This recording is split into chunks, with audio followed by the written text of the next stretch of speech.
funciones de estos, una vez dado todo estos, todas las funciones que comprende el riñón, vamos a pasar a su clasificación.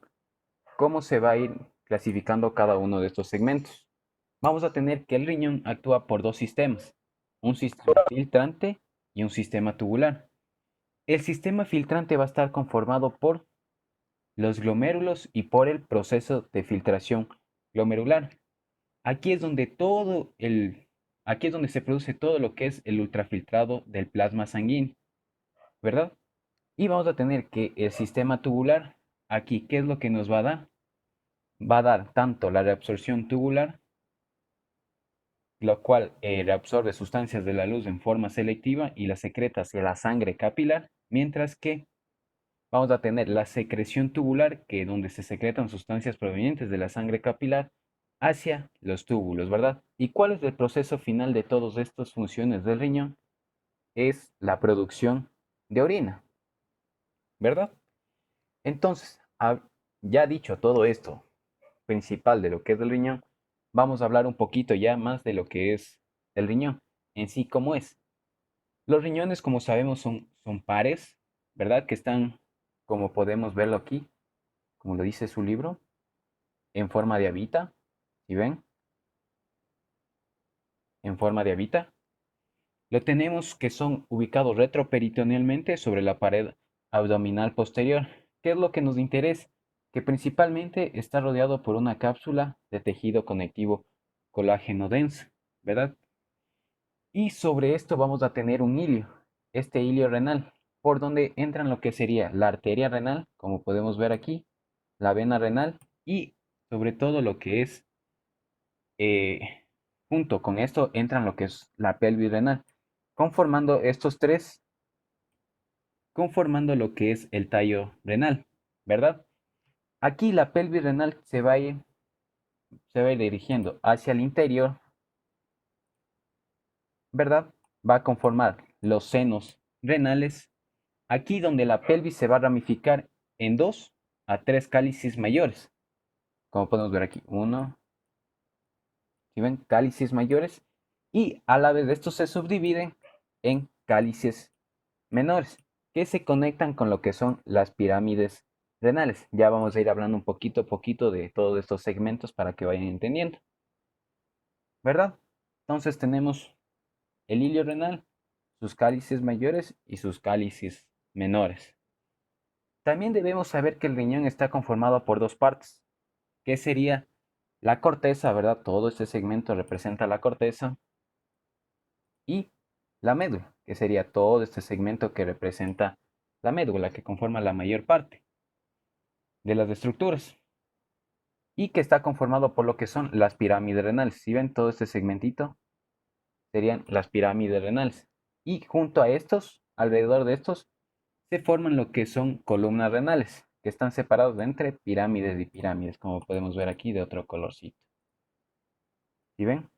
Estas serían las columnas renales, entre cada pirámide renal. Ahora, hablando un poco más estructuralmente, que sería del este, cómo está organizado el riñón, les había dicho que está conformado por una corteza y una médula, ¿verdad? Conjuntamente con sus pirámides renales, y entre el espacio de estos vamos a tener las columnas renales. Pero, ¿qué es lo que más me interesa? Más me interesa es que sepan que, como sabemos, una pirámide tiene un vértice y una base, ¿verdad? La base está dirigida a lo que es hacia la corteza, mientras que el vértice o las papilas renales, como se les denomina, se ubican con cada cáliz menor, ¿verdad? O sea, sería el vértice todo este segmentito de aquí, o las papilas renales. Se ubican, como les había dicho, desembocan en lo que son los cálices menores, como podemos ver aquí. ¿Ya? Y entonces, ¿qué es lo que nos interesa de esta partecita de aquí de las papilas renales? Es que aquí existe un área cribosa de 250 orificios pequeñitos por donde sale la orina. Y esta donde sale la orina, entonces va con un trayecto desde las papilas renales hacia los cálices menores, pase hasta los cálices mayores, que serían estos, que son 2 a 3, como podemos ver aquí. Va por la pelvis renal, que solo es un ensanchamiento, y se dirige al posterior uréter, ¿verdad? Para irse a almacenar a la vejiga y después para ser expulsada por las uretras. Entonces, hablado ya un poquito más de todo este segmentito del riñón, vamos a hablar de lo que nos corresponde prácticamente, cómo está conformado el riñón, primeramente. Antes que eso, quisiera que sepan que el riñón está conformado por lóbulos, que está formado por la pirámide renal que les había mencionado, las pirámides renales, ¿verdad? Conjuntamente con la sustancia cortical, que sería todo el material que le rodea, vamos a tener que forman los radios, también se forman los radios medulares, que estos se consideran que son parte de la corteza, pero contienen las partes rectas de la nefrona como los conductos colectores, que ya vamos a ir viendo de poquito en poquito. También contiene un lobulillo, que va a estar conformado por los radios medulares, ¿verdad? Por esto, y el tejido cortical que lo rodea, toda la sustancia que está rodeado de los radios medulares. Y también vamos a tener que conforma un laberinto cortical que va a contener las partes contorneadas de lo que son de las nefronas y los corpúsculos renales. Pero, ¿qué es lo que más me interesa que aprendan? Es que la unidad funcional total, o sea, del riñón, va a ser la nefrona conjuntamente con sus conductos colectores correspondientes, ¿verdad? Entonces, vamos a ir viendo, hablando un poco de lo que serían las nefronas. La nefrona, ¿cómo está estructurada la nefrona primeramente? La nefrona parte de lo que es una pequeña estructura, como lo dice un ovillo capilar, ¿verdad? Todo este segmentito, que no son más que arteriolas que aquí que se apelotonan, se lo podría decir, ¿verdad? Y desde allí parte lo que es una porción tubular, que sería los segmentos, el túbulo proximal, que lo conforma todo esto. Este túbulo proximal va a estar dividido en dos segmentos. Un túbulo proximal que sería la parte proximal contorneada, ¿verdad? Túbulo o porción contorneada y una parte recta, ¿verdad? Después de esta parte recta se va a dividir en otro segmentito del túbulo proximal mismo. Un segmento delgado, ¿verdad? Una rama descendente. Después vamos a tener un segmento fino, también igualmente de lo que es de la porción del túbulo distal. Y vamos a tener otro segmentito que sería la porción gruesa, como ya vamos a ir hablando un poquito, del túbulo proximal también mente. Y el túbulo proximal igualmente se divide en una porción recta, que sería todo este segmentito, ya les voy a ir hablando un poquito más, y una porción contorneada.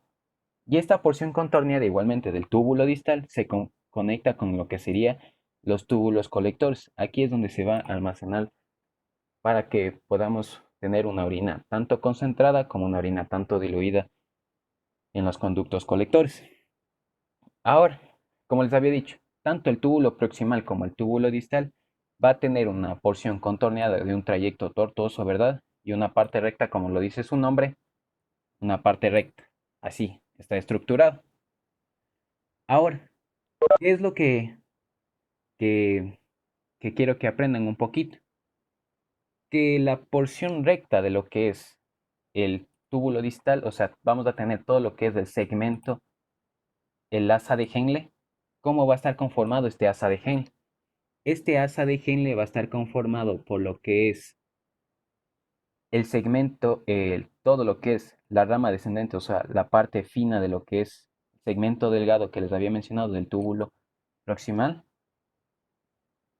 el igualmente el segmento fino de la parte ascendente y el segmento grueso de lo que sería el túbulo distal, ¿verdad? Entonces, todos estos segmentitos, tanto del túbulo proximal como del túbulo distal, conforman lo que es el asa de Henle. Entonces, ¿cómo vamos a ir encontrando lo que es cada una de estas partecitas? Vamos a ir encontrando qué es lo que encontramos tanto, como le habíamos dicho al inicio, que se divide el riñón tanto en una corteza como en una médula, qué nomás vamos a encontrar en cada partecita. Vamos a ir viendo, ¿verdad? Entonces, en la corteza, ¿qué nomás encontramos en la corteza? Encontramos lo que serían el corpúsculo renal, ¿verdad? Tanto con su parte contorneada del túbulo proximal, ¿verdad? Como la parte contorneada del túbulo distal. Ojo con eso. Solo esas estructuras encontramos lo que son en la corteza. Mientras que en la médula, ¿qué es lo que vamos a encontrar? Mientras que en la médula vamos a encontrar lo que sería la parte recta del túbulo proximal, ¿verdad? Que se continúa con su segmento delgado, como podemos ver el segmento fino que dice aquí, ¿verdad? Y la parte recta de lo que sería todo el túbulo distal, como podemos ver aquí. O segmento grueso, como lo dice el librito. Ojo, cada segmento tiene su... Cada segmento lo puede decir parte recta del túbulo distal o segmento grueso del asa de Henle. Ojo con eso. Entonces, tener en cuenta los nombres que presentan cada segmento de los túbulos. Y entonces, ¿qué nomás encontramos? En la médula, todo lo que sería correspondiente al asa de Henle, ¿verdad? Antes de eso, también vamos a tener que se subdividen estas nefronas. Vamos a tener tanto nefronas corticales como nefronas yuxtamedulares. Como podemos ver aquí, nefronas corticales y nefronas yuxtamedulares. Las nefronas corticales, como lo dice su nombre, se ubican en la parte externa de la corteza. Si ven, todo esto es corteza y todo esto es la médula, como lo están viendo. Las nefronas corticales, como les dije, se encuentran en la parte externa de la corteza. ¿Y qué es lo que la característica principal de estas nefronas corticales? Es que van a presentar, si ven todo este segmentito, un asa de Henle cortito, ¿verdad? Solo cuya porción recorre una pequeña porción de lo que sería la médula, como podemos ver aquí, ¿verdad? Aquí tanto su segmento delgado es corto o puede faltar también. Ahora, en la nefrona yuxtamedular, como lo dice su nombre, se localizan en la parte profunda de lo que es la corteza, ¿sí ven? La parte más profunda de lo que es la corteza, ya de lo que es cerca de la médula, como podemos ver. ¿Y qué es lo que le caracteriza? La principal característica que le diferencia con la nefrona cortical es que presenta un segmento, o sea, un asa de Henle más largo, ¿verdad? Que se extiende hacia lo que es el interior de la papila, que habíamos dicho. Y aquí su segmento delgado también igualmente es largo. A diferencia que aquí en la nefrona cortical, su segmento delgado es corto o puede faltar. Entonces, tenemos una característica de lo que es las nefronas y su localización. Pero, ¿qué es lo que importa aquí? Es que alrededor del 15% de las nefronas son de tipo yuxtamedular. O sea, el 15% son estas nefronas, ¿verdad? Entonces vamos a hablar de la primera porción de lo que sería todo lo que le conforma la nefrona. Lo que habíamos dicho, el corpúsculo renal. El corpúsculo renal, como dice aquí mismo, se encuentra solo en la corteza, como habíamos hablado acá en la anterior imagen. En la corteza, ¿qué nos encontrábamos? El corpúsculo, ¿verdad? Y los túbulos contorneados, proximal y distal. Ojo con eso, ¿verdad? Y dentro de este corpúsculo renal se compone de lo que habíamos dicho de un ovillo capilar. Todo este ovillo capilar o glomérulo, como también lo denomina, que no son más que arteriolas que ingresan hacia todo lo que es este espaciecito, si ven, ovillos, si ven, un ovillo capilar, glomérulos, o sea, las arterias aquí se apelotonan y va a estar rodeado por una cápsula de Bowman. ¿Cuál es esta cápsula de Bowman? Todo este segmentito de aquí, como podemos ver. Igualmente, la cápsula de Bowman se va a dividir en dos segmentos, que sería tanto una hoja parietal como una hoja visceral. La hoja parietal, como le dice, va a estar en la pared.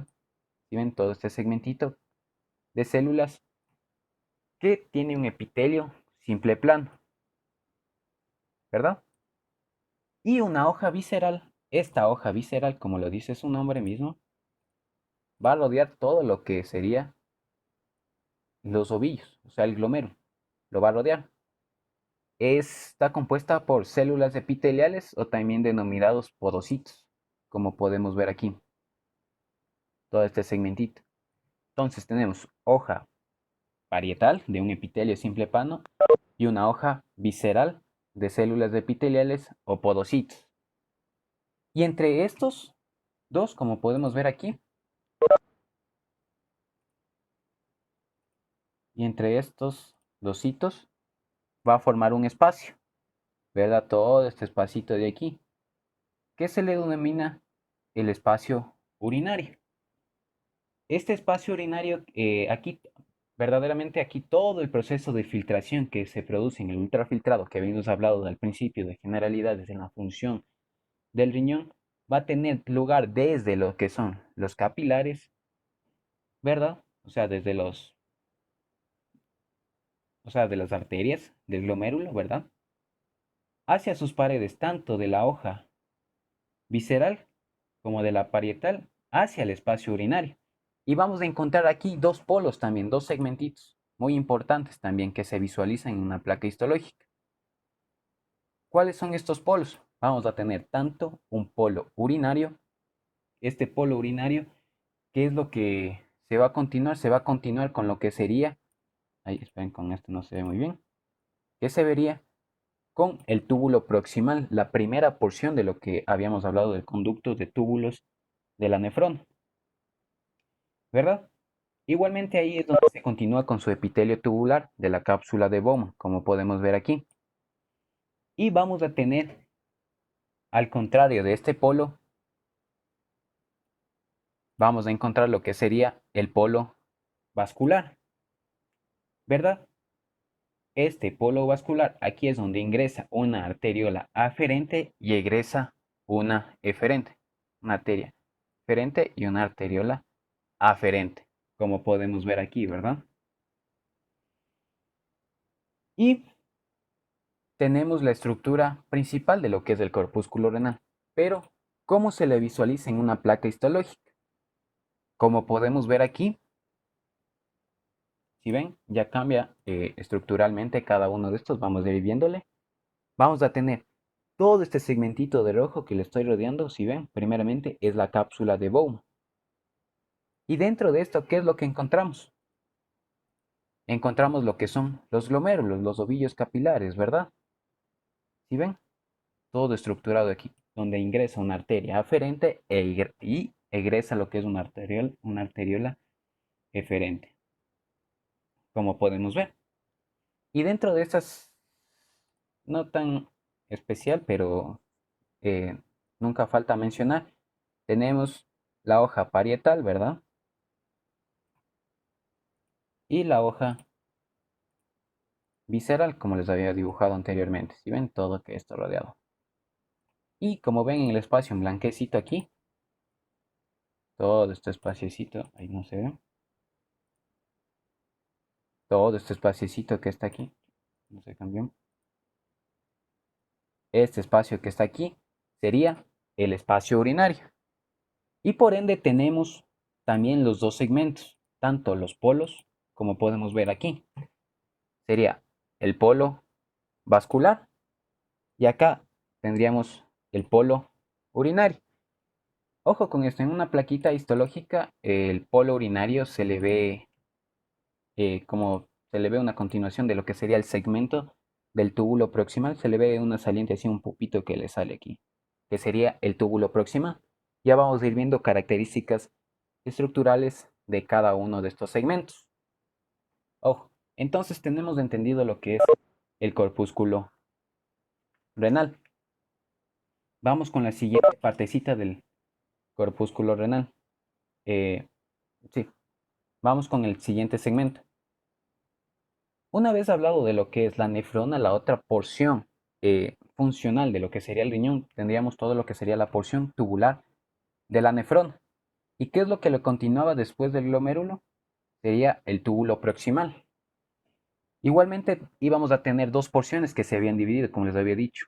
una porción recta, una porción contorneada, ¿verdad? De un trayecto sinuoso y una porción recta, ¿verdad? ¿Y qué es lo que nos interesa? Que tiene un epitelio simple cilíndrico bajo. Y lo más característico de esta porción tubular del túbulo proximal es que presenta lo que es un borde en cepillo. Este borde cepillo es característico del túbulo proximal. ¿Por qué? Porque nos ayuda tanto lo que son en la reabsorción aquí en la parte proximal de lo que es del túbulo. Aquí va a dar lo que es la principal reabsorción del 70% del agua de iones sodio también. Algunos otros libros lo mencionan 65, 70, 60, 70, pero va a ir variando dependiendo. Pero lo que vamos basándonos en su libro, que es alrededor del 70%. Además de eso, también tiene una captación de glucosa y aminoácidos por el sistema de transporte, que sería un SYNPORTE, que sería un transporte paralelo, ¿verdad? También captación de iones sodio y cloro, como también la incorporación de agua mediante ósmosis a través de lo que serían los canales de agua. Pero vamos a ir viendo cómo se visualiza lo que es el túbulo proximal. Primeramente, todo este segmentito que podemos ver aquí es un túbulo proximal. Principalmente lo que nos caracteriza, lo que le caracteriza al túbulo proximal es que, les había dicho, presenta el borde en cepillo. Como podemos ver aquí, su lucecita, o sea, la luz, si ven que está medio obliterada por lo que sería con está como que por dentro tiene estas tipo, les podría decir, como me acuerdo yo, que sería como pelucitas dentro. Si ven que están obliterando lo que sería la luz del túbulo, como podemos ver. Esta pelucita representa lo que es el borde en cepillo, ¿verdad? Entonces tenemos la primera característica del túbulo proximal, que le diferencia a las otras, mientras que las otras no presentan un borde en cepillo y su luz es un poco más abiertita, como podemos ver en esta imagencita. Aquí, ¿sí ven?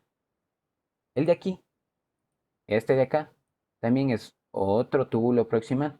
Como si ven, por dentro es como que presenta una estructura, o sea, una pelucita, como les sé decir yo, ¿verdad?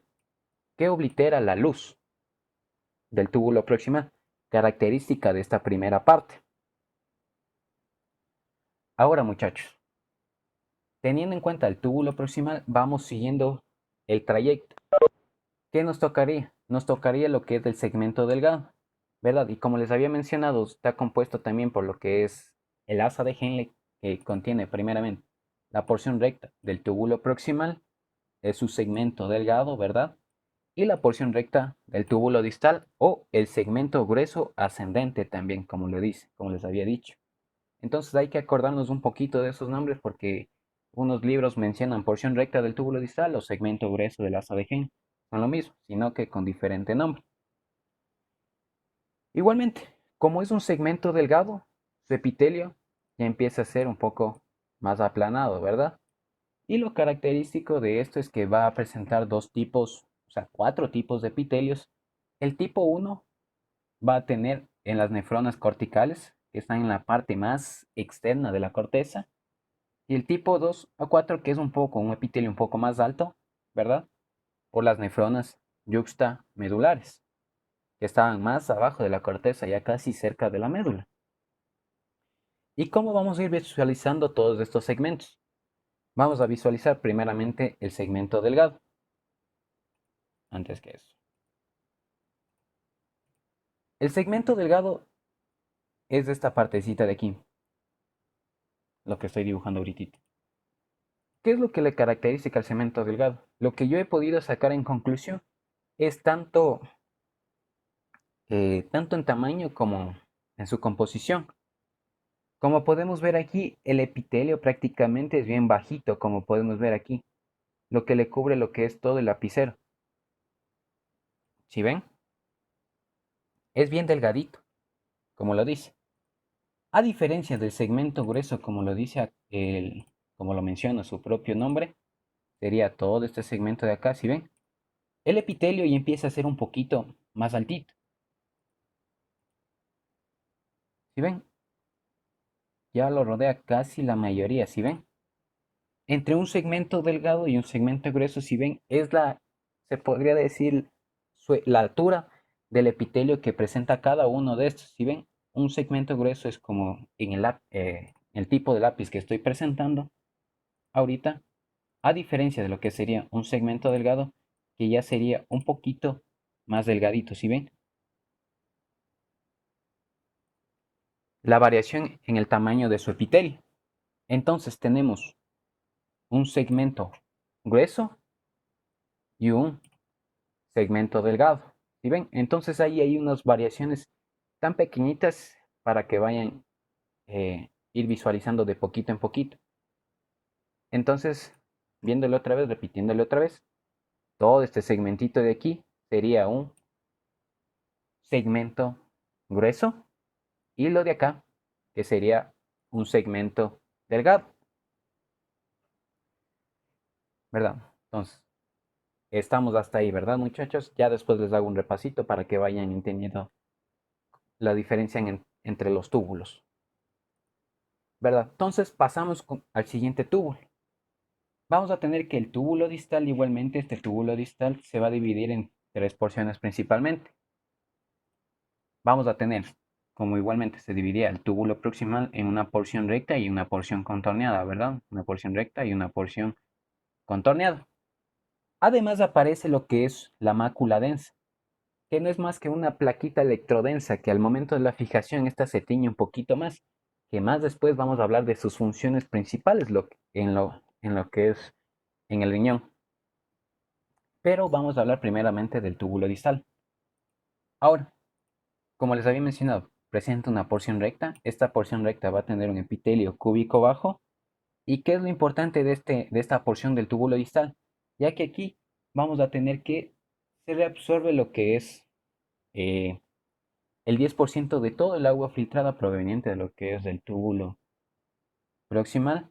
También hay una absorción del 20% de sodio e iones cloruro, por lo cual eh, todo el líquido tubular se torna hipoosmolar. Pero, cómo visualizamos primeramente al túbulo distal? Al túbulo distal es todo este segmentito que está rodeado, ¿verdad? Con rojita, con verde que ahorita lo dibujé. ¿Cómo lo visualizamos? Primeramente es que su epitelio, como lo vemos, es más teñido a diferencia de los otros, como podemos ver. Primera estructura. La segunda estructura de esta es que, además de tener su epitelio, como le digo, su citoplasma, si le podríamos mencionar, presenta una coloración más intensa, más violetita, también presenta lo que son núcleos, bastante núcleos apegaditos, como podemos ver, cantidad de núcleos bien apegados entre una y otra, como podemos ver. A diferencia de los otros que también presentaban núcleos, pero la diferencia es que sería tanto cuantitativo como cualitativo, en cantidad y tanto en cantidad como en su espesor, ¿verdad? Tenemos el número, ¿verdad? De núcleos que son bastantes a diferencia de los otros. Y su tinción es muy diferente también, ¿verdad? Entonces tenemos la porción del túbulo distal. Ahora vamos a hablar de lo que es la mácula densa, de lo que les había dicho, que es una placa celular alargada. Pero esto más adelante vamos a ir viéndole conjuntamente con lo que es todo el sistema del aparato yuxtaglomerular para que vaya entendiendo un poco mejor. Como les había dicho, la mácula densa no es más que eh, una placa celular alargada, o sea, eh, se tiñe mayormente, o sea, con más intensidad en lo que es en un preparado histológico, por eso se le denomina mácula densa.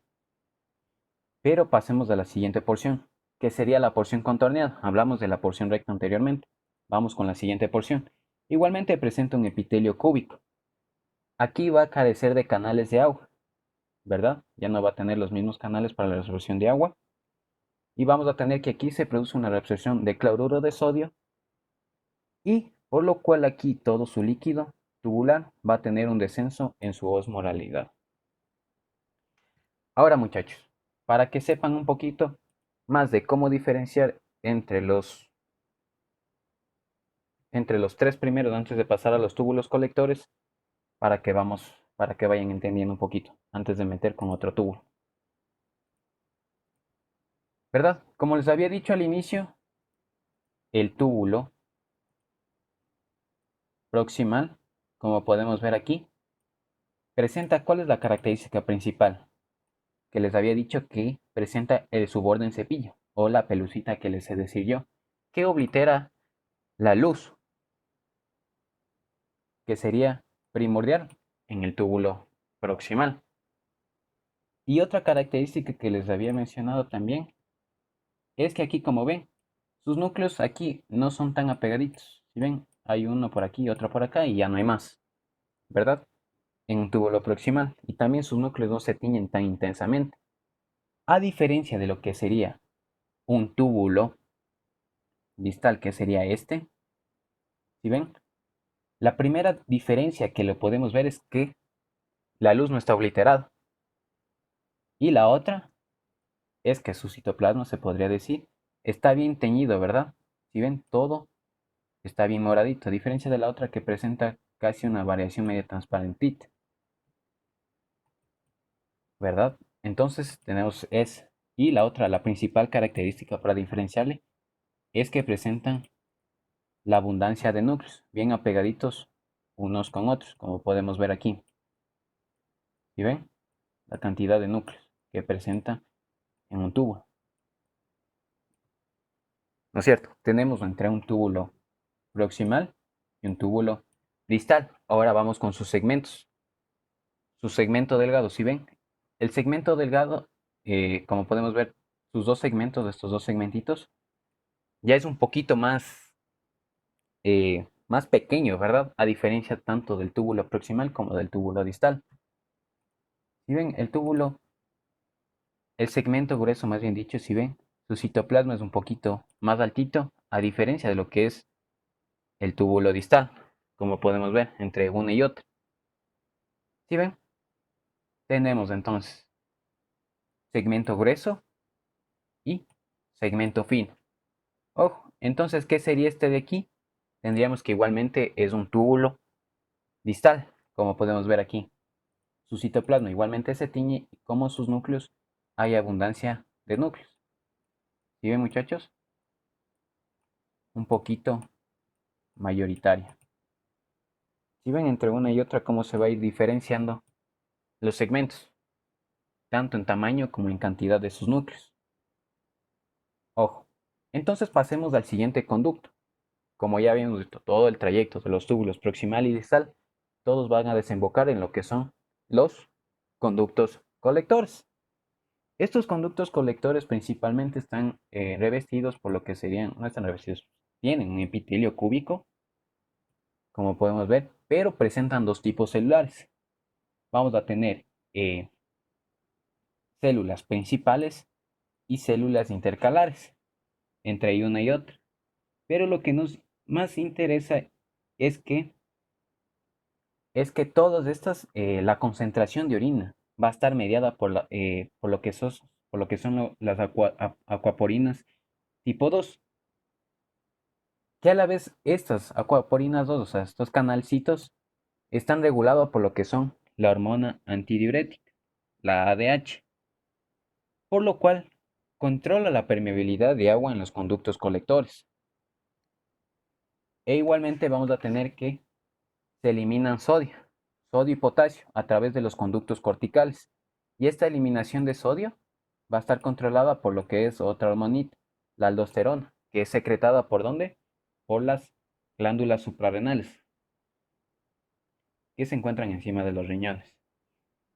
Ahora, vamos a ir viendo otra hormonita también importante, que es el péptido natriurético atrial, que también ejerce un efecto regulador sobre la eliminación de sodio, ¿verdad? De los conductos colectores, ya porque estos inhiben lo que son los canales iónicos de sodio de la membrana luminal. Por eso es que ayuda tanto en la eliminación de sodio por la orina.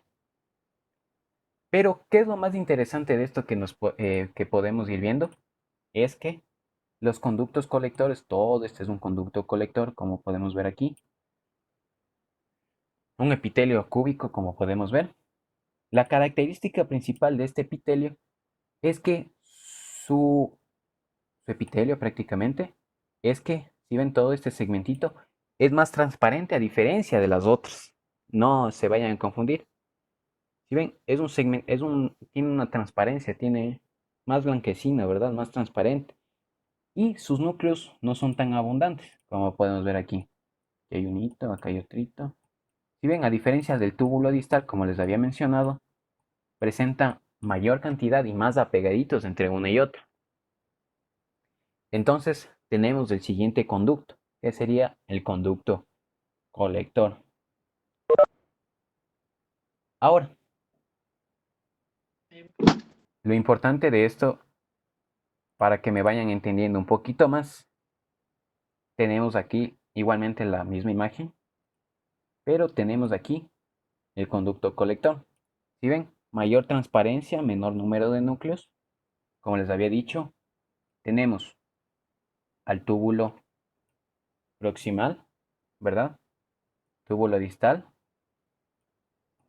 otro túbulo distal y los segmentos. El segmento grueso, como podemos ver aquí, y el segmento fino. Entonces tenemos todas las porciones de lo que sería todo el sistema tubular de la nefrona. Entonces, muchachos, eh, antes de seguir pasando, si está clarito esta parte, si está todo entendido, no tienen ninguna duda, ninguna pregunta, algo que se les haya escapado, si quieren que les repita algo de nuevo, no importa, con mucho gusto, muchachos. Lo importante aquí es para que vayan aprendiendo de poquito en poquito. Si no tienen ninguna preguntita, muchachos.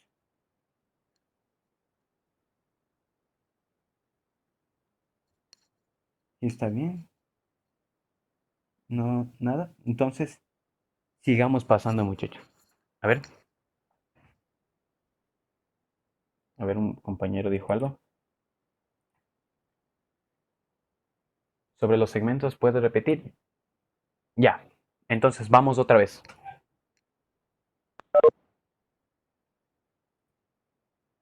Entonces, vamos a tener primeramente lo que es todo este segmento del túbulo proximal, ¿verdad? El túbulo proximal, como se le caracteriza visualmente, es que presenta por dentro lo que es del borde en cepillo. ¿Sí o qué? La pelucita que les había mencionado que está dentro de lo que es el túbulo proximal, característico del túbulo. Ahora, vamos con la siguiente parte. La siguiente parte es del túbulo distal, ¿verdad? Como les había dicho, la cantidad de núcleos que presenta en cada uno de estos, si ven, es mayoritaria. Su epitelio también, o sea, su citoplasma, también es más intenso, como podemos ver. ¿Sí ven? Entre una y otra. Como podemos ver, no hay nada dentro del túbulo distal, o sea, ya carece de lo que es el borde en cepillo, la pelucita que presentaba el túbulo proximal. Entonces tenemos túbulo proximal, túbulo distal, ¿verdad? Ahora, diferenciar los segmentos. Eso también es muy importante que sepa. Vamos a tener un segmento grueso, es todo este segmentito, ¿verdad? Como es que les había mencionado, el segmento grueso va a tener su citoplasma un poquito más teñido, si ven, a diferencia de uno y otro, un poquito más alto, como podemos ver aquí, así, si ven, la imagen está ahí, todo este segmentito más altito, a diferencia de lo que es un segmento delgado, si ven, un segmento delgado, su epitelio, o sea, su citoplasma, es un poco más delgadito, no cubre tanto, si ven, como podemos ver ahí. Y otra característica que también se visualiza es que no confundir con las arteriolas. Las arteriolas también son casi de este mismo tamaño, se las visualiza casi de ese tamaño, pero a diferencia de los túbulos, es que presentan de 2 a 3 o más núcleos en los túbulos, a diferencia de unas arteriolas que presentan menores a 2 núcleos. Entonces tenemos así como podemos ver. Un nuclecito por aquí, otro núcleo por acá, otro núcleo por acá, sería lo que es un segmento delgado. Y el segmento grueso, como les había mencionado, es un poquito, su citoplasma un poquito más altito, como podemos ver. Igualmente sus núcleos son esparcidos, aquí no podemos ir diferenciándole los núcleos, sino más en su tamaño, como podemos ver. Es un poquito más pequeño de lo que sería tanto de los túbulos principales, que sería el túbulo distal, como el túbulo proximal, ¿sí ven? Entre una y otra, ¿verdad? Y los conductos colectores. El conducto colector. ¿Cómo es que lo diferencia el conducto colector? Si ven, a diferencia de los otros, su citoplasma es un poco más transparente, no es tan teñido, ¿verdad? Un poco más blanquecino, como podemos ver todo este segmentito, ¿sí ven? Y los núcleos tampoco no son tan abundantes. No son tan abundantes. Espérame, para borrar este segmentito. Eso. No son tan abundantes. Como podemos ver aquí. Aquí encontramos uno, aquí encontramos otrito, ¿sí ven? Entonces, es una variación, ¿sí ven? Ojo, tenemos segmento, digo, túbulo proximal, túbulo distal. Este también es otro túbulo distal, ojo, ¿sí ven? Vamos a tener un segmento grueso y un segmento fino, ¿sí ven? Y tenemos el conducto colector, ¿sí ven? Es un poco más transparente a diferencia de los otros. ¿Sí ven? Ya presenta una transparencia, ¿sí ven? Para que lo noten un poquito más.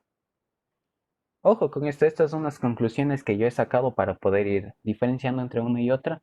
Igualmente en otros libros también te mencionan algo así de lo que les estoy diciendo, pero esto es lo más característico para que puedan diferenciar entre una y otra. E igualmente muchachos, como les había mencionado anteriormente, las diapos también les he de pasar para que ustedes también puedan ir repasando, tengan ya material así, para que puedan ir visualizando y ya no se compliquen tanto en lo que es en el ingreso a clase. Pero ojo, para poder perfeccionar todo esto necesitan practicar y practicar con lo que serían las placas histológicas. Porque esto, ya saben, hay unas variaciones entre una placa se tiñe más, otra placa se tiñe menos. Hay placas que no están bien teñidas. Y ya saben, entonces deben ir practicando, practicando muchachos para que vayan ir diferenciando entre una y otra. Teniendo en cuenta esto, muchachos, si ya está explicado bien, si es que no tienen dudas, está bien explicado, muchachos, pasemos con la siguiente partecita. Exacto, todo bien. Entonces vamos con la siguiente partecita. Vamos con el aparato yuxtaglomerular.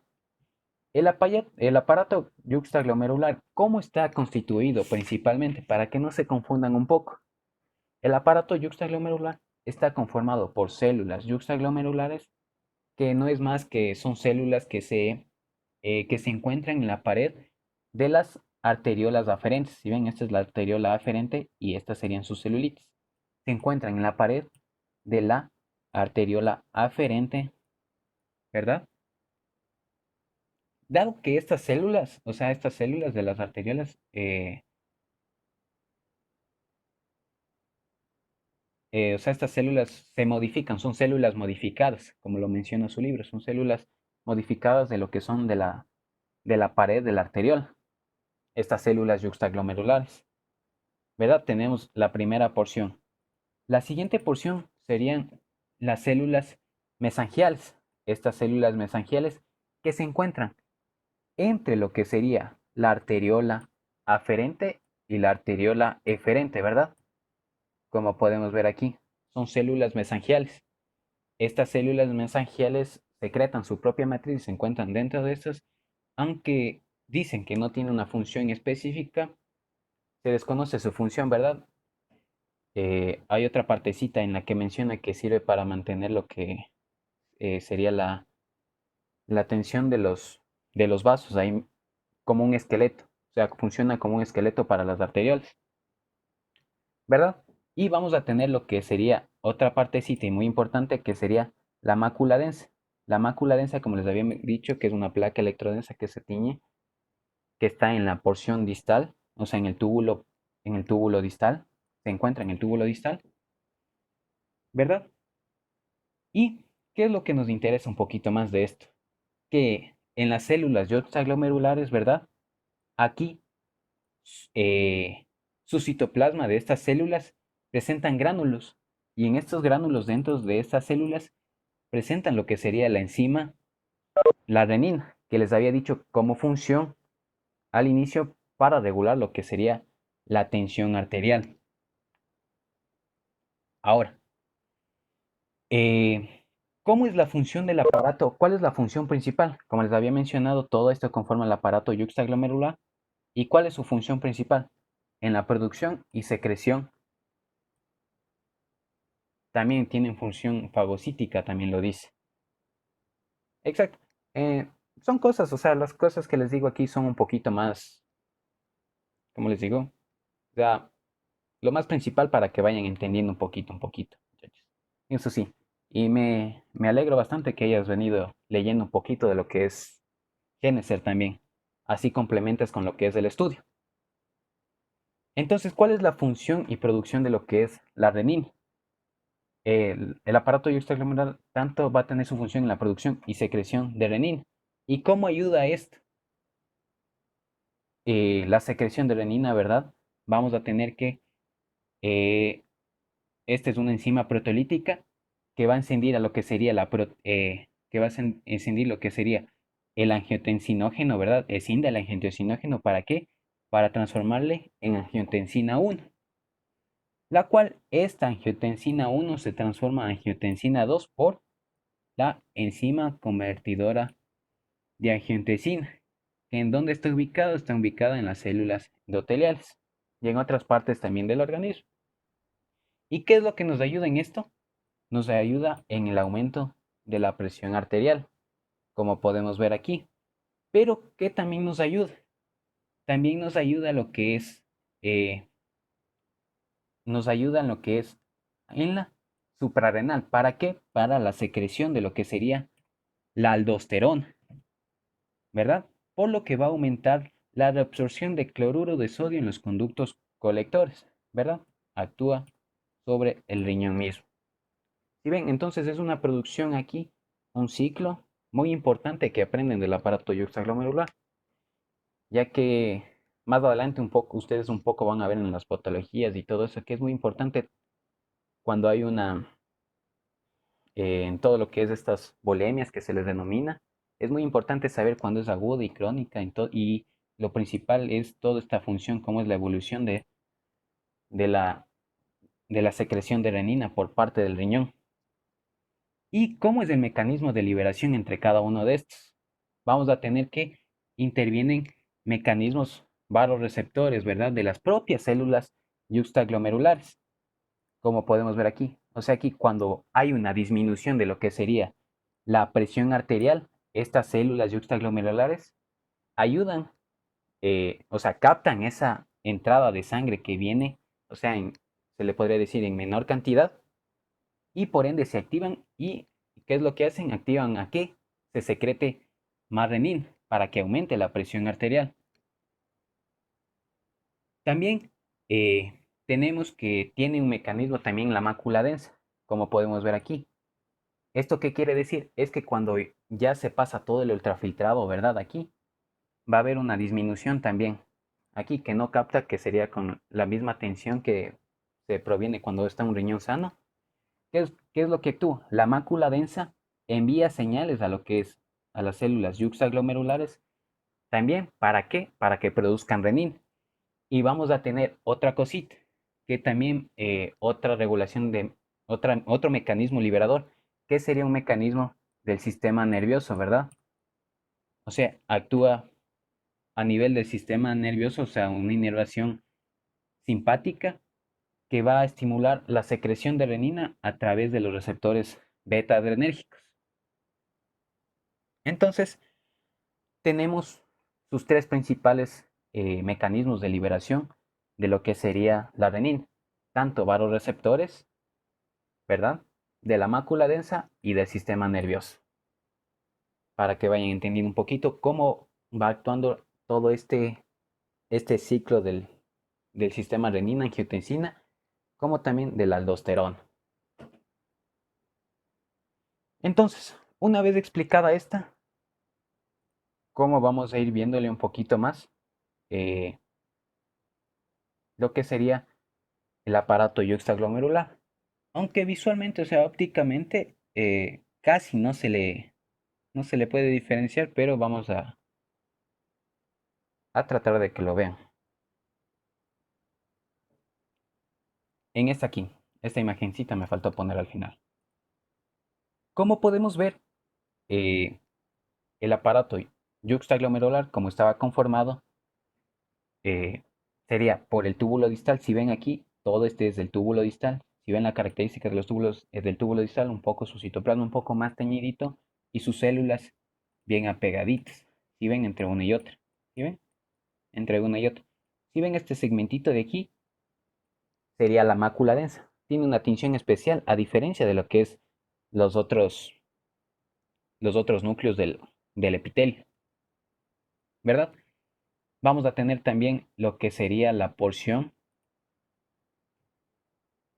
por lo que más estaba conformado la mácula densa, las células del aparato yuxtaglomerular, que sería en la arteriola aferente, que sería por aquí más o menos. O sea, no se le ve, pero quiero que asimilen a la imagen del anterior, ¿verdad? Y las células mesangiales que se encontraban dentro de la arteriola aferente y la arteriola eferente. Pero todo este segmentito de aquí, que sería el aparato yuxtaglomerular. Aunque no es tan, o sea, no es tan notorio para que puedan diferenciar, pero para que capten más o menos la idea, así se formaría lo que sería en el aparato yuxtaglomerular. Y otra cosa que me olvidé, ¿cómo se encuentra, en dónde se encuentra la mácula densa? La mácula densa se encuentra en lo que es en la porción que lo dice su no, se lo dice, lo menciona su libro, es que se encuentra tanto en la porción, o sea, la porción recta del túbulo distal y, y es la continuación de lo que es la porción contorneada del túbulo distal. Aquí es donde se encuentra la mácula densa. Es por eso que encontramos casi en el polo vascular, si podemos ver aquí, en el polo vascular de lo que sería de del glomérulo, en el polo vascular del glomérulo. ¿Sí ven? Entonces, por eso es que más o menos le visualizamos así en la placa histológica. Ojo con eso, muchachos. Tenemos ya el sistema. Y con esto vamos a hablar un poquito más del tejido intersticial. Este tejido intersticial es escaso en la corteza, pero va a tener una mayor cantidad de lo que es en la médula. Pero en la corteza que este tejido intersticial ocupa lo que son todas las uniones de los corpúsculos renales y los túbulos, y la mayor parte de estas células van a ser fibroblastos. ¿Y qué o sea, van a ser fibroblastos y también células presentadoras de antígeno, la CPA, que pueden ser células dendríticas y macrófagos. Y algunos de estos tipos de fibroblastos, ¿qué es lo que nos ayudan? Nos ayudan en la secreción de eritropoyetina, ¿verdad? ¿Para qué? Para la formación de glóbulos rojos o eritrocitos en la médula ósea, o la eritropoyesis, como también se le denomina. Y otra partecita que sería en la médula, vamos a tener las mismas celulitas, pero aquí estos tipos de fibroblastos, ¿verdad? Que se encontraban aquí, se les denominan con otro nombre, o sea, son más especializados. Se, se les denominan células intersticiales cargadas de lípidos. Y estas células intersticiales cargadas de lípidos, ¿qué nos ayudan? Nos ayudan en la disminución de la tensión arterial, ¿verdad? Entonces, tenemos eso, lo que sería un poquito de la parte. ¿Verdad, muchachos? Entonces sí está comprendido lo que sería esta pequeña partecita de lo que es la nefrona conjuntamente con sus porciones tubulares. No sé si necesitan que les repita un poquito algo, porque vamos a continuar con las vías urinarias. Aunque ya no sé, para que vean. Si está todo bien claro, todo, para ir continuando, muchachos. ¿Sí? Entonces, muchachos, todo bien, exacto. Ahora, vamos a hablar un poquito de las vías urinarias. Las vías urinarias, como les había mencionado desde un inicio, que toda la orina pasa por lo que sería, o sea, pasa desde el área cribosa que se encontraba en las papilas renales, ¿si ven? En el vértice que tomaban por el área cribosa que les había mencionado que se encuentra aquícito, pasan y se conectan hacia los cálices menores, ¿verdad? Y de los cálices menores se van a los cálices mayores, después a la pelvis renal, como podemos ver aquí, y se dirige al uréter para posteriormente el almacenamiento en la vejiga y donde se va a eliminar por la uretra. Vamos a encontrar dos tipos de uretra, una uretra tanto femenina como una uretra masculina.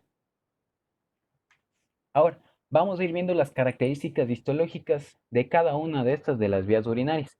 Principalmente, tanto el uréter como la vejiga comparten las mismas características histológicas. Vamos a tener una mucosa denominada urotelio, como les habíamos mencionado. Urotelio, vamos a tener, todo esto sería su mucosa, ¿verdad? ¿Sí ven? Vamos a tener la lámina propia de tejido conectivo colágeno denso, una muscular y una capa longitudinal interna y una capa circular externa y una adventicia propiamente que le cubre. Entonces, ¿cómo quiero que diferencien? Primeramente entre una y otra. Primero vamos a tener al uréter. Característico del uréter es que presenta un poquito, otros libros lo mencionan, que tiene una forma estrellada, ¿sí ven? Tiene una forma estrelladita de lo que sería el urotelio. Característico de esto es que presentan, como habíamos visto en histología tipo 1, no sé, alguno de sus ayudantes les había mencionado, que aquí este urotelio se compone de varias capas de células, ¿verdad?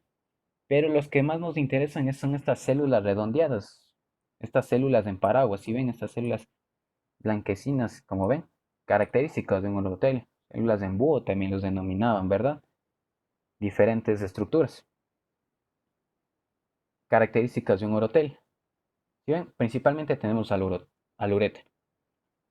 Continuando con esto, vamos a tener a la vejiga. Igualmente presenta urotelio, como podemos ver. Vamos a tener característico de la vejiga, no lo dice su libro, pero otros libros lo mencionan, es que su lámina propia se va a dividir en una superficial como en una profunda. Una superficial, como podemos ver aquí, de tejido conectivo denso y regular, y una profunda de fibras colágenas y de fibras elásticas. ¿Sí ven?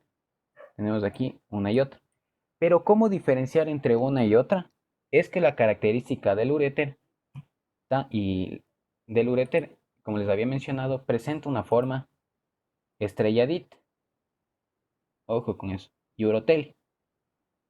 Más adelante también vamos a ver otras estructuras también tubulares que tienen forma de estrellita, pero la principal característica de esta es el urotelio, ¿sí ven?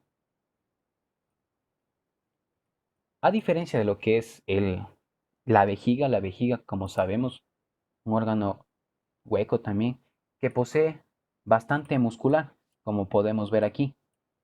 El músculo detrusor de la vejiga, como lo podemos ver, todo este segmentito.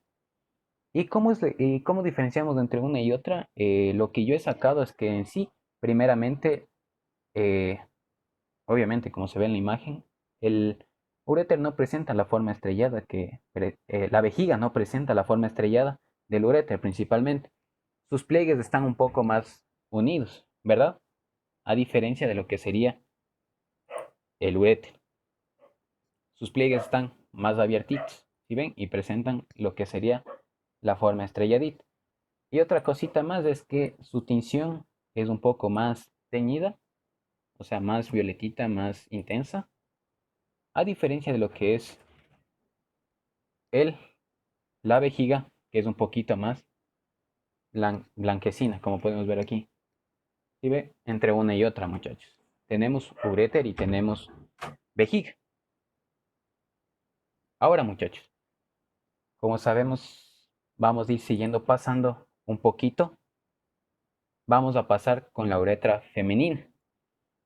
Como sabemos, entre los dos tipos de uretras, tanto femenina y masculina, son diferentes. Aquí el epitelio de la uretra femenina es un poco más variable, ya que va a tener un predominio de lo que sería un epitelio estratificado plano. Todo esto sería el epitelio. También presenta glándulas de Litre, que son de secreción mucosa, y lo característico de esto como materia es que le falta una adventicia verdadera. Pero, ¿cómo podemos diferenciar entre una y otra? Ya vamos a ir viendo. Si ven, la uretra femenina presenta estas glandulitas, si ven, mayoritariamente, en todas sus porciones, si ven. Ojo, lo de acá es su epitelio, no confundir. Pero esta imagen es especial, ¿por qué? Porque se le diferencia la uretra femenina por la presencia de glandulitas que presenta, ¿sí ven? Todo eso. A diferencia de la masculina que ya vamos a ir viendo de poquito en poquito. Tenemos uretra femenina y vamos con la uretra masculina. Como sabemos, la uretra masculina es, tiene tres porciones. Tiene una uretra prostática, una uretra membranosa y una uretra esponjosa. ¿Y de dónde a dónde va cada uno de estos segmentos? La uretra prostática va todo el transcurso de lo que es la próstata, como podemos ver aquí, todo el transcurso de lo que es, cambiemos de color, todo lo que es el transcurso de la próstata, ¿sí ven? ¿Y qué es lo característico de esto? Es que está revestido por urotelio. Después vamos a tener la siguiente porción, que sería la uretra membranosa, que va desde la próstata hasta el bulbo del pene, como podemos ver aquí, hasta el bulbo del pene. ¿Y cuál es nuestra característica principal? Es que está revestido por un epitelio pseudoestratificado o estratificado cilíndrico. Y vamos a tener la uretra esponjosa, ¿verdad? Que recorre todo este trayecto, o sea, por todo el cuerpo esponjoso del pene, ¿verdad? Y en donde vamos a tener que eh, vamos a tener un pequeño ensanchamiento, como lo dice toda esta partecita, que sería la fosa navicular. Es donde aquí la luz, ¿verdad? Que proviene, se ensancha y luego se estrecha para formarse lo que es la fosa navicular. Hasta ahí llega, sería la porción de la uretra esponjosa. Y lo característico de esto es que presenta igualmente un epitelio pseudoestratificado o estratificado cilíndrico, igual que la uretra membranosa. ¿Ya?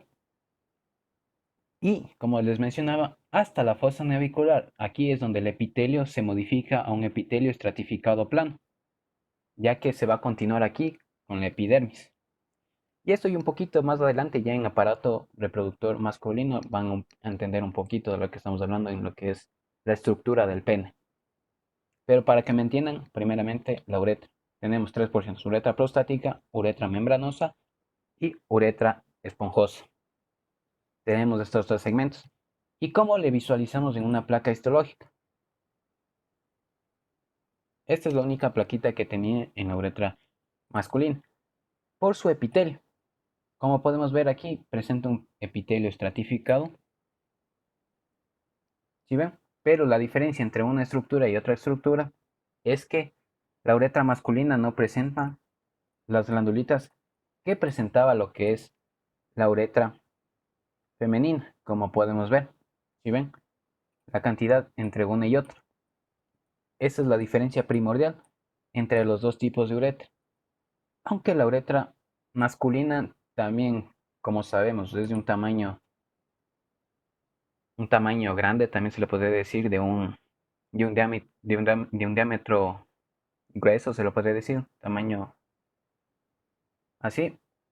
En la placa histológica solo se va a ver segmentitos de lo que es el epitelio, como podemos ver.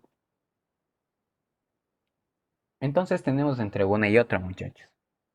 Y con esto culminaríamos la clase de hoy, muchachos. No sé si tienen alguna duda, pregunta, si es que les puedo repetir algo, si está todo claro, muchachos, si es que se entendió todo eso. Hasta aquí tendríamos la clase de hoy. No sé si todo súper bien.